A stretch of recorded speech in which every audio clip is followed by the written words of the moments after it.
वो अगर, जैसा कि बंधकों ने बताया भी था कि वो लगातार न्यूज चैनल सर्फ कर रहे थे, तो अगर उनकी नजर पड़ जाती है कि आखिर किस तरह से सेना डिप्लॉयड है, किस तरह से एनर्जी कमांडोज जो है मूवमेंट कर रहे हैं, क्या अभी वहां पर कुछ ईज आउट टाइम है, शांति है, तो अगर इन तमाम पहलुओं के बारे में आतंकियों को जानकारी मिल जाती है तो समस्या बड़ी हो जाएगी। इसलिए खबर से ज्यादा महत्वपूर्ण हमारे लिए देश की सुरक्षा है और उसी के मद्देनजर हम आपको लाइव तस्वीरें नहीं दिखा रहे हैं, लेकिन लाइव अपडेट जरूर दे रहे हैं। हमारे साथ हमारे संवाददाता प्रियदर्शन पल पल की खबर दे रहे हैं। प्रियदर्शन, खबर आ रही है कि ऑपरेशन जो है एक बार फिर से तेज हुआ है, क्या अपडेट?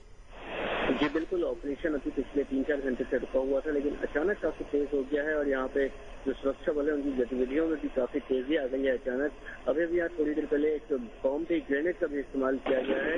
ये आप सुन सकती हो शायद आवाजें गोलीबारी की वजह से।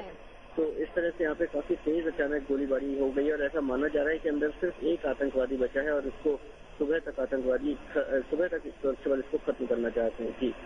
जी, यानी कि नई सुबह के साथ इस आतंक के साय को भी खत्म कर देना चाहते हैं, जिससे कि मुंबई वाले एक आजाद और एक नई सुबह में एक नई शुरुआत कर सकें। बम की आवाज भी सुनिए, फिर एक यहाँ पे ग्रेनेड फेंका गया है। तो इस तरह से यहाँ पे अचानक काफी तेज हो गया है। यहाँ पे शुरुआत गोलीबारी की हो चुकी है और लोग यहाँ पे नीचे बैठे हैं अपने आप को बचाने के लिए, लेकिन सुरक्षा बलों ने अपना गतिविधि यहाँ पे काफी तेज कर दी है। जी प्रियदर्शन, खबर बीच में आ रही थी कि 2 आतंकी हैं, अब आप बता रहे हैं कि खबरें सूत्रों के हवाले से आ रही हैं कि एक आतंकी है, तो एक आतंकी मारा गया या फिर आतंकी भी, अगर कुछ सूत्रों के हवाले से खबर आ रही हो? देखिए, पुख्ता जानकारी अभी तक कोई नहीं मिली है। रात को जब हमारी डीजी से बात हुई थी एनएसजी की, तब उन्होंने बताया था कि अंदर 2 से 3 आतंकवादी हो सकते हैं।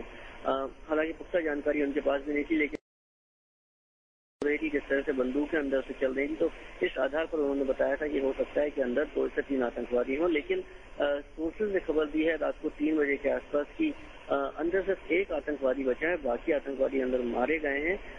लेकिन जब तक कि इस एक आतंकवादी का भी खात्मा नहीं होता और अंदर से जब तक कि बंदूकें चलना बंद नहीं होती, तब तक कोई जानकारी नहीं मिल पाएगी कि क्या असली बात क्या है, कितने आतंकवादी ने ताज होटल पर कब्जा कर रखा था। जी प्रियदर्शन, सुबह से हम देख रहे हैं, अगर कल सुबह की बात करें तो कहा जा रहा है कि ऑपरेशन अब खत्म होने वाला है। शाम को एक खबर आती है कि अब सूरज ढलने से पहले, रात होने से पहले चाहेंगे कि ऑपरेशन खत्म हो जाए।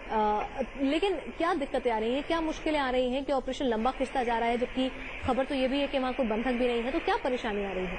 देखिए, पिछले 5 मिनट के दौरान यहाँ पे 3 ग्रेनेड फेंके जा चुके हैं और जैसा आपने बताया कि कल सुबह से ये बात चल रही थी कि ऑपरेशन 2 घंटे में खत्म हो जाएगा। हालांकि क्योंकि पुख्ता किसी को नहीं मालूम है कि अंदर कितने आतंकी हैं। पहले कहा जा रहा था कि 5 आतंकी हैं, फिर बात हुई कि 2 आतंकी हैं, फिर बात हुई कि 3 आतंकी हैं और अब कहा जा रहा है कि 1 आतंकी है। सब स्पेकुलेशन का खेल चल रहा है। अंदर से जब गोलीबारी बंद हो जाती है तब ऐसा लगता है कि आतंकियों की संख्या बहुत कम है और उनके पास शायद हथियार कम बचे हैं, गोला बारूद कम बचा है। लेकिन अचानक फिर यहाँ पे आवाजें तेज हो जाती हैं। आज भी देखा गया कि पिछले अभी 3-4 घंटे तक यहाँ पे बिल्कुल आवाज नहीं आ रही थी गोलाबारी की, लेकिन अचानक आवाजें तेज हो गई। यहाँ पे अचानक हैंड ग्रेनेड और बमों की आवाज आने लगी है। तो जब तक पुख्ता जानकारी यहाँ पे किसी के पास नहीं, सिर्फ स्पेकुलेशंस का यहाँ पे खेल चल रहा है कि जब आवाज नहीं आती है तो ऐसा कहा जाता है कि 1 या 2 आतंकवादी अंदर बचे और उनके पास असला खत्म हो रहा है। लेकिन जब आवाजें तेज हो जाती हैं और ज्यादा अंदर से गोलीबारी होने लगती है, तब ऐसा अचानक कह दिया जाता है कि नहीं, ऐसा आतंकवादी अंदर हो सकते हैं। जी प्रियदर्शन, सवाल वही उठ रहा है कि जिस तरह से आप बता रहे हैं कि बंधक भी मौजूद नहीं है, तो फिर कमांडोज जो हैं वो एकदम अपफ्रंट होकर क्यों नहीं लड़ पा रहे हैं? उसमें क्या दिक्कत आ रही है? अगर आपके पास बंधक नहीं है उनके पास, तो अपफ्रंट होकर लड़ने में और ऑफेंसिव रोल अपनाने में क्या समस्या आ रही है? क्या गाइडलाइंस है उसको लेकर, कुछ अगर पता चल पाया हो? देखिए, समस्या यह है कि ताज होटल 1903 में बनी बिल्डिंग है। 100 साल जिस तरह के पुराने महल हुआ करते थे उस तरह का इसका स्ट्रक्चर है। इसमें कई छोटे छोटे पैसेजेस हैं, कई इसमें बरामदे हैं और कई छोटे छोटे कमरे इस होटल में हैं। तो आतंकवादियों के पास छुपने के यहाँ पे बहुत सारे ठिकाने हैं। इसके अलावा अब जो जवान हैं वो भी किसी तरह, पुलिस वाले पहले भी मारे गए हैं। इसके अलावा ताज होटल एक राष्ट्रीय संपदा कहा जाता है इसको, और आपने शायद दोबारा एक गोली यहाँ पे सुनी हो। तो इस तरह से राष्ट्रीय संपदा को भी कोई नुकसान ना हो, ये भी सुरक्षा बल अपने दिमाग में ये बात रखें। इसीलिए एकदम से वो कार्रवाई नहीं कर रहे हैं। इसके उन्हें ये भी नहीं पता है कि इतनी बड़ी बिल्डिंग में 600 से ज्यादा यहाँ पे कमरे हैं कि आतंकवादी आके छुपा कहाँ है। जी बिल्कुल। 105 साल पुराना ये हेरिटेज ताज होटल है, इसे धरोहर का दर्जा हासिल है, तो जाहिर सी बात है अगर बंधक नहीं है तो फिर भी हमारे कमांडोज की यही कोशिश होगी कि बिल्डिंग को भी कोई नुकसान ना पहुंचे।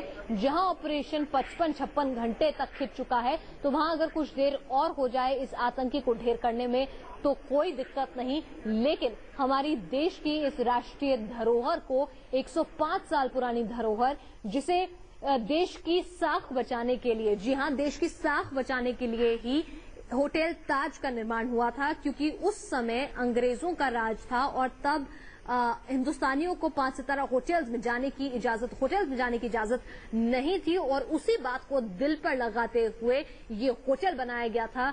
और इसके लिए उसके बाद 105 साल पुराना ये होटल है, राष्ट्रीय धरोहर है, तो ऐसे में इसको भी कोई नुकसान नहीं पहुंचाना चाहेंगे। मुंबई की पहचान बन चुका है हेरिटेज ताज, उसका भी पूरा ख्याल वहां पर रखा जा रहा है। बंधक भले ही ना हो, लेकिन ताज को भी नुकसान ना पहुंचे, पूरी कोशिश है। हमारे साथ प्रियदर्शन बने हुए हैं ताज से। प्रियदर्शन, फिलहाल हम चाहेंगे जो दर्शक हमारे साथ जुड़ रहे हों और जो हमारे अंतर्राष्ट्रीय दर्शक हैं जो हमें विदेशों में देख रहे हैं, उनकी जानकारी के लिए अगर आप बता सकें कि फिलहाल क्या कुछ ऑपरेशन चल रहा है।